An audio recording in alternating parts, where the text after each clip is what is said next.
নমস্কাৰ। কবিতাৰ শিৰোনাম মাটিৰ সুবাস। ভালপোৱাৰ কল্পতৰু নাৱত উঠি মই ফটিয়াই যাওঁ। দুৰ্বোধ্য ঢৌৰ মাজতো সাৰ পাই উঠে মোৰ উন্মুক্ত মন। স্বচ্ছ প্ৰেমৰ আকাশী গংগা সাজিছোঁ, হয়তো মই তোমাৰ প্ৰেমত পৰিছোঁ। হাঁহিম তিনিআলিত লগ পোৱা বৰষুণ জাক, ছাতিটো নমাই লৈছোঁ। কেঁচা কোমল মাটিৰ সুবাস এটিৰ পিছত দেওঘৰ আতিৰ দৰে চেকুৰিছোঁ, হয়তো মই তোমাৰ প্ৰেমত পৰিছোঁ। আহা আজি একেলগে জীৱনৰ প্ৰাপ্তিকে জোখোঁ।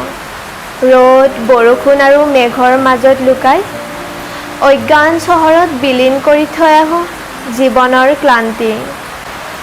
এটি বেকা হাঁহি, হয়তো মই তোমাৰ প্ৰেমত পৰিছোঁ। ধন্যবাদ।